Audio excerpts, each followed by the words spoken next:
Κύριε Κουρί, σας καλωσορίζουμε σε αυτή σας την κίνηση.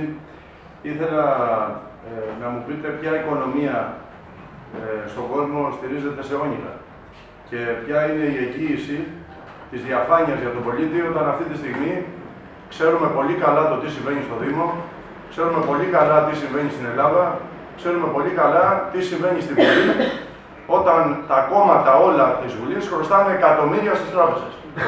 Με ποια προοπτική θα πάμε να κάνουμε κάτι άλλο? Με την προοπτική την οποία περιγράψαμε, την οποία πιστεύουμε απόλυτα και την οποία εγώ και τα άτομα που με πλαισιώνουν αποτελούν εγγύηση ότι θα την υλοποιήσουμε.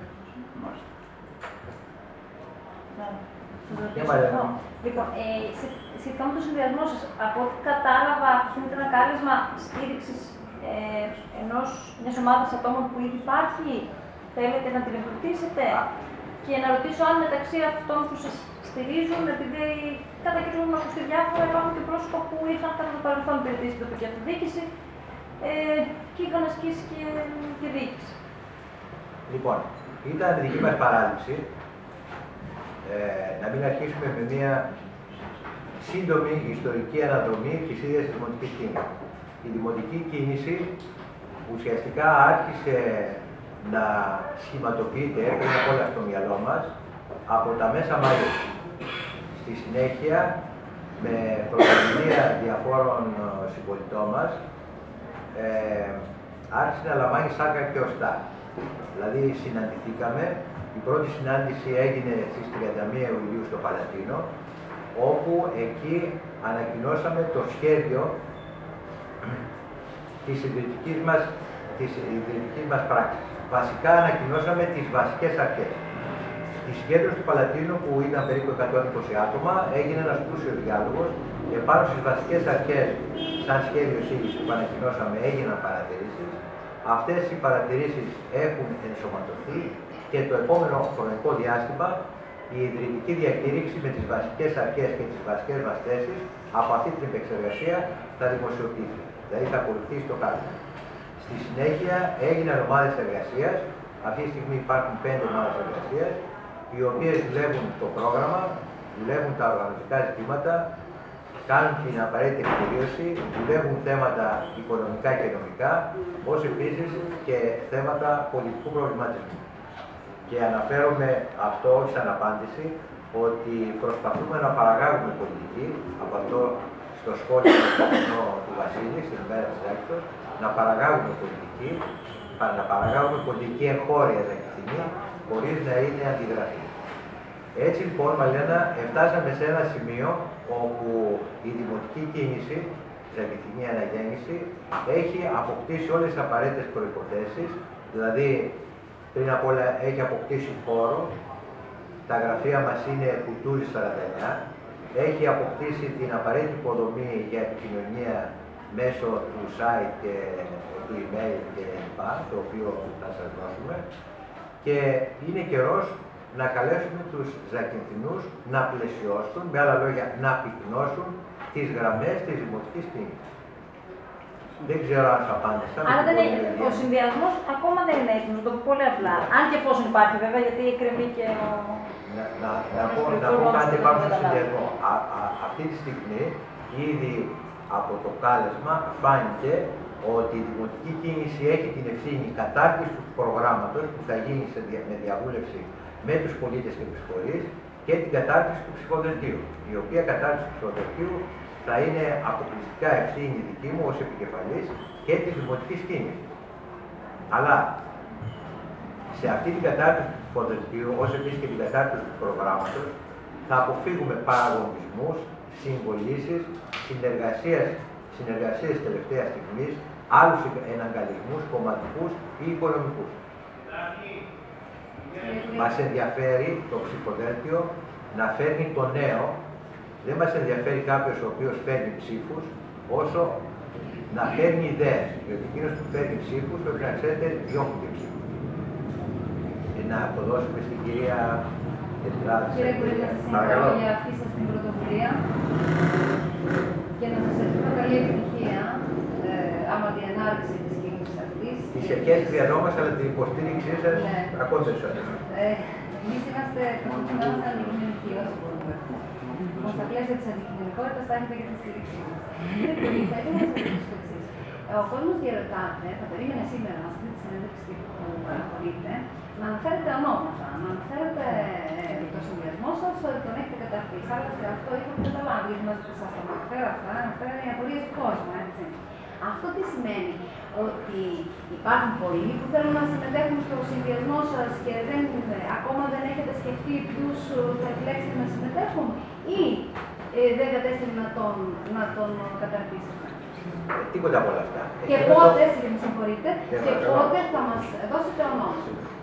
Εκείνο το οποίο σας δίνουμε σήμερα, και θα απαντήσω και πιο αναλυτικά στο ερώτημά σας, είναι το κείμενο του καλέσματος, ως επίσης και την ιδρυτική ομάδα που το υποστηρίζει.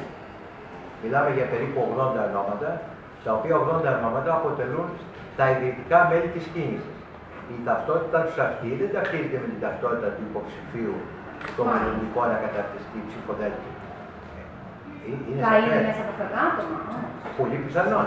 Αλλά αυτό δεν είναι απαραίτητη προϋπόθεση. Απαραίτητη προϋπόθεση είναι κάποιος να ενταχθεί στην πολιτική κίνηση, να δουλέψει για αυτήν και να αποδείξει στην πράξη ότι αποδέχεται τις βασικές αρχές που έχει η δημοτική κίνηση για τη κοινή αναγέννηση, και από εκεί και πέρα είναι διαδικασία για να χρηστεί ως υποψήφιος.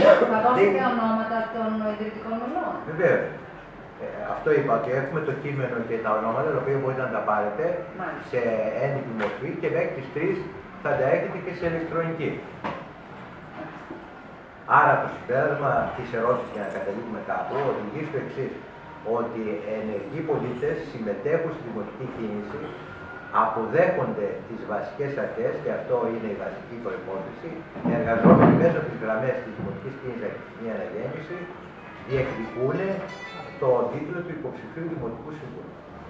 Θα προχωρήσετε στη σύσταση ομάδων μέσα από αυτά τα ιδρυτικά σας μέλη, οι οποίες ομάδες θα παρεμβαίνουν στο πολιτικό έργο της Δημοτικής Αρχής? Ήδη υπάρχουν 5 ομάδες, οι οποίες δουλεύουν, αυτές θα πυκνώσουν ακόμα περισσότερο. Ασφαλώς. Θα πυκνώσουν αριθμητικά το αμέσως επόμενο χρονικό διάστημα.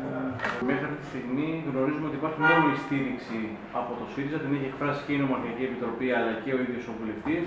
Από εκεί και πέρα, επίσημα, κάποιος άλλος κομματικός φορέας έχει εκφράσει τη στήριξη του στο πρόσωπό σας? Όχι. Μπορώ όμως να πω ότι γίνονται συζητήσεις, αλλά εφόσον οι ίδιοι δεν το ανακοινώσουν, δεν μπορώ να προβώ σε περαιτέρω τοποθέτηση πάνω σε αυτό το θέμα. Καταρχήν, θέλω να σας πω ότι δεν μου απαντήσατε στα αυτά που σας ρώτησα και θέλω μια ξεκάθαρη απάντηση, διότι νομίζω ότι είναι ο νοτιαίος μυελός της όλης ιστορίας στον τόπο μας. Να μην τρέχουμε φρούντες ελπίδες, αλλά να έχουμε σοβαρές και τεκμηριωμένες απαντήσεις, διότι ό,τι λέμε πρέπει να αποδεικνύεται. Και παρακαλώ, θα ήθελα μια απάντηση για αυτό που σας ρώτησα. Ποια είναι η εγγύηση της διαφάνειας για τον πολίτη, και μου είπατε οι ομάδες σας, που δεν τις ξέρουμε. Και δεύτερον, σε ποια οικονομία ζούμε με όνειρα? Δεν υπάρχει οικονομία με όνειρα. Ζούμε στην πραγματική οικονομία πριν από 4 χρόνια πλέον και καταλαβαίνετε ότι αυτά τα πράγματα με τους αριθμούς είναι πολύ δύσκολα να συμβαδίσουν με τον ρομαντισμό και την οικειότητα που υπάρχει των λέξεων. Ήθελα να σας συμπληρώσω πάνω σε αυτά, κύριε Κουρί. Λέτε ότι είστε ένα πολύ συλλεκτικό σχήμα, το οποίο αποβλέπει στην αναγέννηση, όπως λέτε, του τόπου μας και ούτω καθεξής. Για να γίνει η αναγέννηση του τόπου, γίνεται πάντοτε από ευρείας κλίμακας, κομματικά σχήματα, αλλά και πολιτικά. Δεν είσαστε, νομίζω, ένας κομματικός, ούτε ένας εθνικός σύνδεσμος που μπορεί να δώσει αυτό το πράγμα. Όμως, από την άλλη, λέτε ότι είστε αντιμνημονιακοί, ενώ όλοι οι πολίτες δεν συμφωνούν. Πώς θα δέσει αυτό το σχήμα με αυτές τις συνθήκες? Και μιλάμε επί πραγματικές συνθήκες, διότι είπατε προηγουμένως στην αναφορά σας ότι θα αναδείξουμε τη Ζάκυνθο στο διεθνές ρέωμα. Νομίζω δεν είναι λίγο μεγαλόσχημα, κύριε Κουρί, όλα αυτά, από τη στιγμή που ξέρουμε ότι σε ένα ευρωπαϊκό περιβάλλον, το οποίο δεν είναι ούτε αντιμνημονιακό ούτε μνημονιακό. Οι Ευρωπαίοι δεν ψηφίζουν μνημόνια και αντιμνημόνια. η Ευρωπαϊκό Κοινοβούλιο και η Βουλή των Κοινοτήτων και όλα αυτά έχουν μια συγκεκριμένη πολιτική. Πώς η Ζάκυνθος, γιατί έχετε πάει στο Ευρωπαϊκό Κοινοβούλιο, έχω πάει και εγώ και πολλοί άλλοι συνάδελφοι και ξέρουμε τη λογική που κατέχει τους Ευρωπαίους. Πώς είναι δυνατόν στα 540 εκατομμύρια να λέμε εμείς και να βαφτίζουμε μια θέση την οποία νομίζω ότι δεν θα δέσει. Λοιπόν, είναι δεκτές οι ενστάσεις και οι απορίες σου. Νομίζω ότι θα τις ξεκαθαρίσουμε τώρα τις περισσότερες και τις όσες μένουν έχουμε χρόνο. Είναι βεβαιό ότι η Ευρώπη και η ευρωπαϊκή πολιτική έχει επιβάλει τα μνημόνια. Εμείς τα δεχόμαστε. Δεν τα δέχεται ο Εγγλέζος πολίτης για να πάρει απόφαση του Κοινοβουλίου, δεν τα δέχεται ο Γερμανός, τα δέχεται ο Νότος και η Ελλάδα. Επάνω σε αυτή τη λέλαπα η οποία έχει επιπέσει, εμείς πρέπει να αντισταθούμε και πρέπει με κάποιο τρόπο να την ανατρέψουμε. Άρα η αυτοδιοίκηση δεν είναι ένα ουδέτερο πράγμα. Έχει πολιτικό στίγμα. Δηλαδή δεν μπορεί η αυτοδιοίκηση να λειτουργήσει χωρίς ένα πολιτικό σκεπτικό. Επαναλαμβάνω, η αυτοδιοίκηση με τους ρυθμούς που πηγαίνει από τις μνημονιακές πολιτικές χάνει το ρόλο της. Από αυτοδιοίκηση γίνεται διοίκηση. Σε λίγο θα είναι αυτή απλή διαχείριση. Ενώ είναι το κύτταρο της άμεσης δημοκρατίας. Εμείς αυτούς τους θεσμούς θέλουμε να υπηρετήσουμε. Να σταματήσει το κατρακύλισμα, γιατί όπως λέμε τα παράπονα στον Δήμαρχο, ο πολίτης δεν γνωρίζει ούτε την κυβέρνηση, ούτε κανένα άλλο ανώτερο όργανο. Γνωρίζει την τοπική του κοινωνία, η οποία διοικείται από το Δήμο. Έτσι λοιπόν, αν υποτεθεί ότι καταργηθεί αυτή η άμεση σχέση της άμεσης δημοκρατίας, τότε ο πολίτης δεν θα έχει πλέον έκφραση. Έτσι, το αποτέλεσμα είναι οι μνημονιακές πολιτικές καταλήγουν η τοπική αυτοδιοίκηση να είναι διαχείριση. Εμείς σε αυτές τις πολιτικές θα αντισταθούμε. Θα αντισταθούμε ώστε στο μέτρο του δυνατού για την τοπική αυτοδιοίκηση να μπορέσουμε όχι μόνο ο Δήμος Ζακύνθου να τις ανατρέψουμε. Να πω ένα πρακτικό παράδειγμα, διότι σου αρέσουν τα πρακτικά παραδείγματα. Αν υποθεθεί ότι ο Δήμος έχει μία αρμοδιότητα για την οποία δεν υπάρχει επαρκής χρηματοδότηση σε μισθούς, στη λειτουργία της, δεν θα την κρατήσει. Παράδειγμα, εχάθηκαν οι δημοτικοί αστυνομικοί.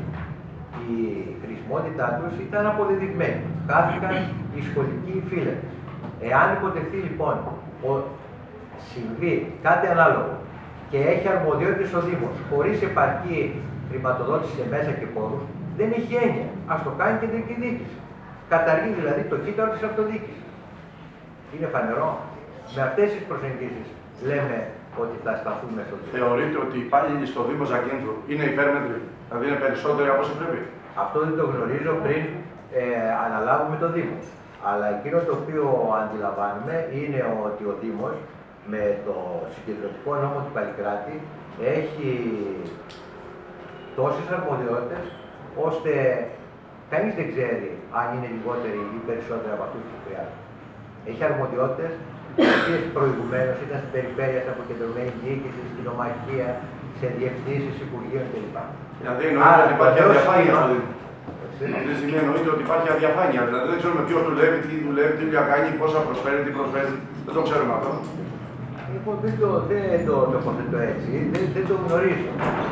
Δεν το γνωρίζω στην λεπτομέρεια, ώστε να βγάλω αυτό το συμπέρασμα που βγάζει ή ένα άλλο σχετικό συμπέρασμα.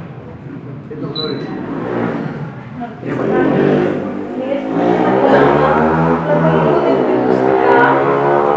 Υπάρχει ένας περιορισμός. Δεν σε άκουσα στην πρώτη. Μιλήσατε λίγο προηγούμενως για τα κόμματα και απαντήσατε σε μια ερώτηση σχετικά με το αν έχετε τη στήριξη ή δεν έχετε και για τις συζητήσεις που βρίσκονται σε εξέλιξη. Υπάρχει κάποιος περιορισμός που έχετε βάλει ως προς το με ποιους θα συνεργαστείτε ή με ποιον τη στήριξη θα δεχτείτε ή όχι? Θέλω να ρωτήσω αν υπάρχει ενδεχόμενο να δούμε να σας στηρίζουν χώροι που κατά το προηγούμενη τετραετία στήριξαν τον κύριο Μποζέκη. Η δημοτική μας κίνηση, δηλαδή λέμε από εκεί πέρα και τη νέα αναγέννηση, είναι πλατιά, δημοκρατική και ριζοσπαστική. Όποιος δέχεται αυτές τις αρχές, τις βασικές αρχές που είπαμε εν συντομία της είπε η Ελευθερία, αναλυτικά θα τις πούμε στην ιδρυτική μας διαχείριση.